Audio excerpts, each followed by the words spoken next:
Hey, what's up everybody? It is Maddie here, and today I'm going to talk to you about something so exciting for myself.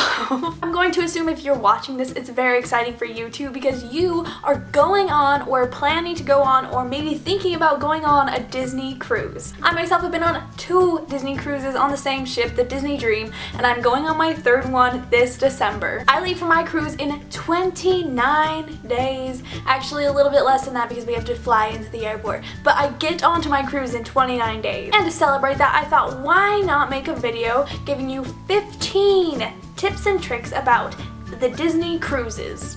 My first tip for you might be kind of obvious. I don't know how much you've looked into this, but you're gonna get something called your Key to the World card, and that is going to be all you need. Rather than having to take your cash around all day or your credit cards around, all you have to take around is this little card. Whether you want to buy maybe a drink or a t-shirt or some popcorn for the show, all you need to do is show them this little card, your Key to the World card, and you will be golden. Personally, I love this because I have been known to leave my purse in places, pretty much always the bathroom. I always leave my purse in the bathroom. So this is really nice. I have mine on a lanyard.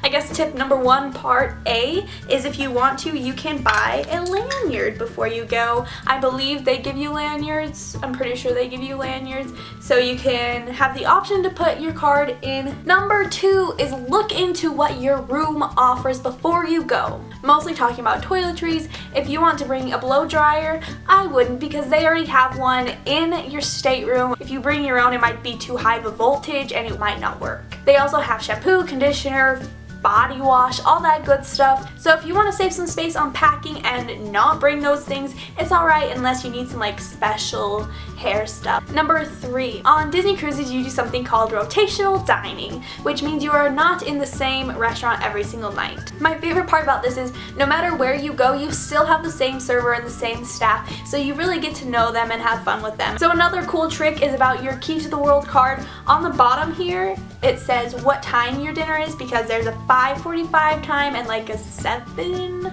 So right next to it, it has a bunch of letters that you might think are totally random, but it's actually the order in which you're going to the restaurants. So mine says dinner, 5:45 p.m., AEER. So that's Animator's Palette, Enchanted Garden, Royal Palace. You have no idea how hard it was for me to say that. Alright, number 4 is to download the Disney Cruise app. It is totally free and so worth it. You can see what activities are going on any time of any day you're on the cruise. Another feature about the app that I really like is that you can text anybody on the cruise through it. Number 6 is to schedule your reservations and things ahead of time. Whether you just booked by yourself or have a travel agent, I'm sure you've heard that you need to book some things very far in advance. Like if you want a reservation for a very fancy restaurant on your cruise ship, you're gonna have to get reservations as soon as possible. My 7th tip is to bring magnets for your door. And yes, they do have to be magnets. Please do not bring tape or glue to put on your door. There are a lot of really cool ways you can decorate your doors. I'll put a couple pictures up here so you can see them. It's an easy way to show people what your favorite characters are and who you like and all that good stuff, but also a really good way if you are, like I said, directionally challenged like myself to find your room. You just put a bunch of magnets on your door and then you'll be like, that's definitely my door.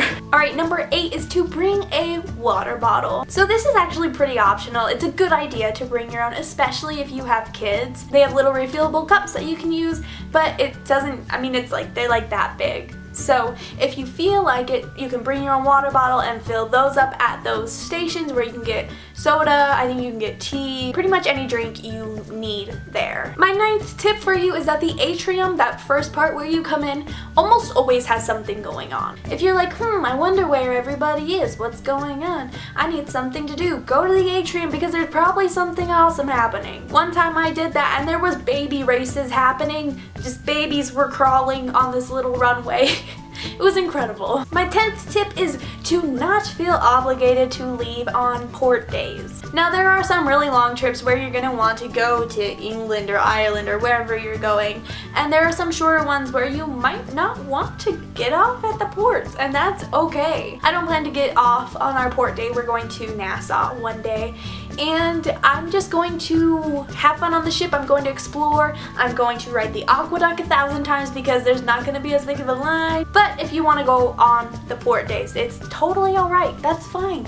Do whatever you want. Don't feel obligated to not go or to go. Do whatever you want. Number 11, something I've never done. You can do laundry on the ship. My 12th tip for you is to check out your club and or area. And you don't have to spend time there. Just check it out and see what they have to offer. And just a little tip, on the first day you get on for the first couple hours, anybody can go into any club. So if you're 20, you can go and check out the kids club just to see what it's like. My 13th tip for you is that you don't have to tip until the end of the cruise. And they help you out with all the information you need, how much it is suggested you give for tips and all that good stuff for your housekeepers, for your servers, for everybody in between. The only people you should really tip is if you get room service, give them $2 or $3 because they had to run all the way down, you know, and give you the stuff. My 14th tip is that you should go down to guest services and check with them the night before everybody embarks to get everything all settled out. Because you use your key to the world card, you don't have to carry around cash like I said earlier, blah blah blah. So what you do to pay that is you just go down to guest services and say, hey, I'd like to pay for the things that I used on my card, and you give them your cash or your credit card. From my personal experience, it is, if you have enough time, easier to go down at the end of each day and do that. That way by the end of the cruise you don't have a whole ton of stuff. But if you don't want to, you can wait till the end. And I would definitely recommend going the night before you get off of the cruise to do it, because that way you're gonna avoid a little less of the rush and the line in the morning. My 15th and final tip for you is to take time to take things in. There's gonna be times on the cruise where you just feel like you've been busy all day, you've just been doing so much.